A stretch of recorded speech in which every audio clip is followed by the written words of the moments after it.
Good morning, Stuart Cross, your Ops Manager, CFA District 23. In Victoria, there's some emergency management arrangements, and they're detailed in the Emergency Management Manual of Victoria. And what it does, it distributes the emergencies within the emergency services. So, i.e., it allocates fire in the country over Victoria to CFA, it allocates storm and tempest and flood to SES, it allocates crime and terrorist events to Victoria Police, etc. One of the things it does in rural Victoria is allocate a lot of specialist rescue to CFA, i.e. trench rescue, confined space rescue in a lot of instances, and rope rescue between us, SES and the Victoria Police. For instance, in the alpine environment up on Mount Buller, Mount Hotham and Falls Creek, rescue from the ski lifts when it becomes an emergency actually lies with CFA, even though those rescues are conducted by normally the lift company and ski patrol, but they are doing it under the banner of CFA. What's happened is in the municipalities there is an emergency management plan, and they drill down and talk about capacity of those agencies to deliver against those emergencies. In Hume, in District 23, we have 3 municipalities, Wangaratta, Benalla and Mansfield, and obviously the Resort Management Board at Mount Buller. So we've got some responsibilities for specialist rescue in those areas. Over the last 4 or 5 years, we've been trying to enhance that capacity, and finally we've on the threshold of having some training and equipment in at Wangaratta Fire Station, the new Wangaratta Fire Station. So we will be training people up in 3 disciplines. Firstly, the core basic is atmospheric monitoring, so understanding how we monitor gases, CO2 levels, etc. That's the base course. And then the 3 disciplines are trench rescue, confined space rescue, and high angle rope rescue. And each of those components build on each other. Talking about the actual commitment to be accredited, 2 days for atmospheric monitoring and 4 days each for those other 3 disciplines, so a total of 14 days.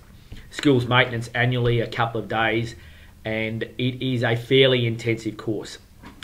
Our goal out of District 23 is to train the staff at Wangaratta Fire Station and some associated fire stations, obviously take in some volunteers from other regions, but I want to find 20 people, 20 volunteers in District 23 who are prepared and able to undertake that training and who have a passion for developing a skill in specialist rescue. Now there's a couple of conditions here. This is a fairly arduous and physical activity, so you need to be up to it. And let's not beat around the bush here. You need to obviously be able to climb a rope, to work physically for long periods of times, you know, in a trenching environment, digging holes and shoring up trenches, and have those skills that you're not going to be astrophobic at high levels on a rope, that you're not going to be claustrophobic if you're trying to undertake a confined space rescue, etc. So we're looking for some people with a specific skill set and a specific fitness ability to be able to do that. Now, for instance, let's take the DSE pack test, and that's probably a good leveler to say, you know, if you can do that, and have a look at what that is on the web. It's about chucking I think it's a 20 kilo pack and walking around 4+ kilometres in a set period of time, and that allocates your bit of a fitness level. That's probably not a bad idea, a bad indication of whether you're up to it or not. So the other people we're looking for, if you've got in your recreational, in your personal life or in your professional life, skills that complement those things. So if you're plumber trenching all the time, well, you've probably got a fair idea about how to shore up a trench, and you're probably in the environment where you're probably at risk and your fellow workers are at risk, so to have that skill is probably advantage to you.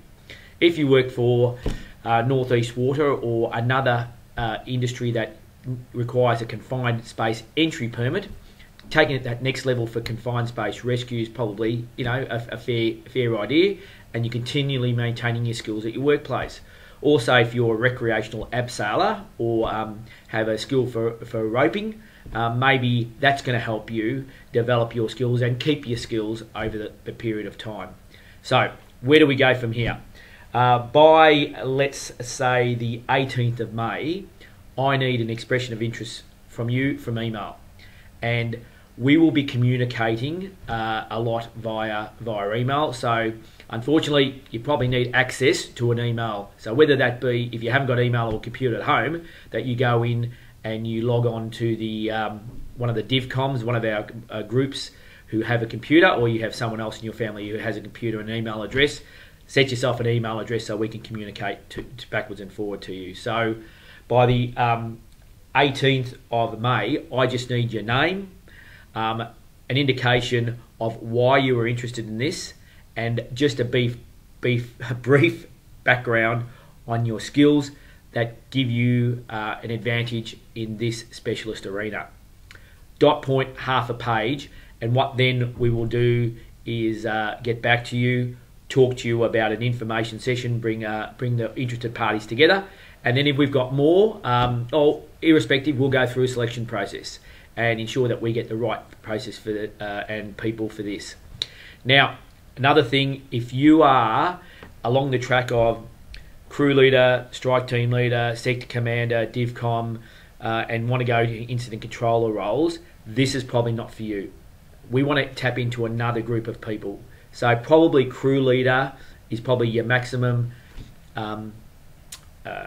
goals in the firefighting arena, and you want to specialise in here. We just can't afford to dump too much on our volunteers in particular, so they're wearing too many hats, you know. So when we got a specialist rescue, they've got a strike team leaders course, you know, they're trying to keep and enhance and maintain too many skill sets. So I'm sure you understand the importance of that. We want to tap into another group of people, and we've got 3,500 volunteers in CFA District 23, and I'm sure there are people out there who would jump at this idea and be fantastic in forming part of that group.